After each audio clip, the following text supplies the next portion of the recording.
Alamin natin ang mga presyo ng mga pangunahing bilihin kasama ang ating palengke master na si Julius D. Samburon.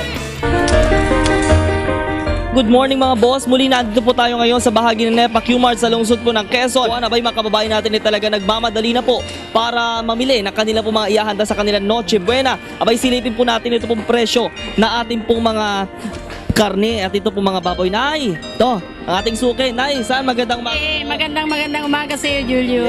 Yes. Kamusta naman po? Okay lang. Opo, yan. Ito po ating pong mga paninda po nagtaas po ba? May pagbabago po ba? Nagtaas tayo ng 2 pesos sa bawat kilo ngayon. Alam mo naman, season ng Christmas, di ba?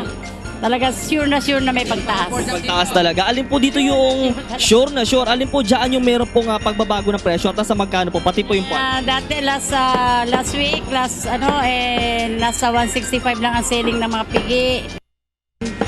Aside from liempo na 175 na nag-increase ng 180 sa ngayon, nagwa-180 kami ng liempo. Ang pigi namin kasi, pork chop at ibang bahagi pa ng baboy ay nasa 170. 170. Okay?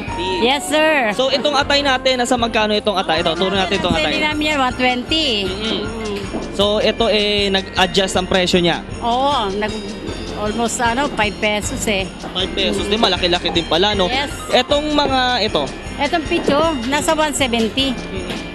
sa 170 Yes. siya. Tapos yung mga pang pork chop natin.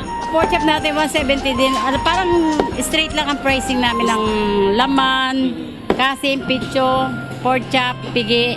Nasa 170. Opo, Aside from liempo na medyo may kataasan. Okay. Nay, alin dyan yung pwede nating halimbawa gamitin sa Pasko, yung mga pang-bacon. Kung halimbawa, opo, nasa magkano yung ganyan? 180. 180 na. Ay, bay, mataas na rin pala, no? Eh, yung isang buo na ganito, Nay, nasa magkano na? Alin yung buong? Opo. Ayan. Titimbangin natin yan by kilo.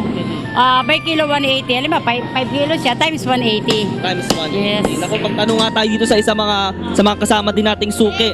Dito sa may area po ng Mega, NEPA Q-Mart, ay kasamahan niyo po ako. Yan dito. Yan, ate, Magandang umaga rin.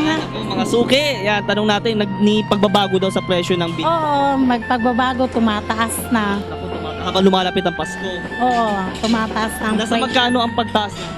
180. 180. Okay. Ito ate, ito ba yung anong part yan? Ito, mukha yatang... Saan ito? Yan, oo. Pitso ng baboy Sa yan. magkano na? 175. 175. Naku po mga boss, 175 na. Dati nasa 165 lang. Ganon. Ito, anong part? Tosino po yan. Tosino, yan. Ako, yung mga kababayan natin na gusto mag-tosino, nasa magkano? 175. 175 na siya.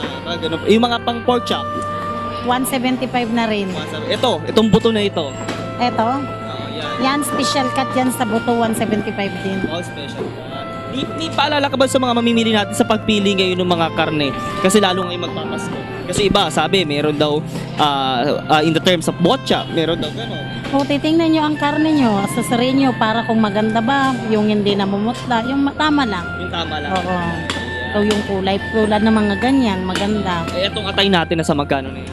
120. 120. Yan, ako, thank you ate. Salamat. Ako po, talaga mga boss, makikita po ninyo na talagang may pagtaas nga po dito po sa ating presyo ng bilhin. At tanungin natin to si Nanay Susan doon sa kanyang mga tips naman. Ito, Nay. Tips mo ngayon, Nay. Ngayong magpapasko sa mga kababayan natin. Yung sa pagpili ng mga mga karne natin.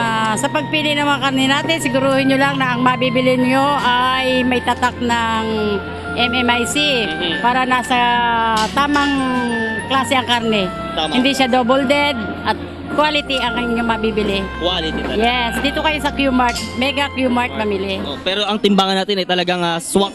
Swak na swak, sure na sure. Sure na sure. Okay.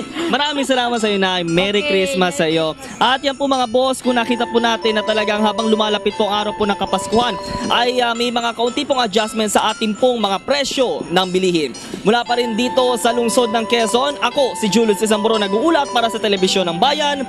Good morning, boss!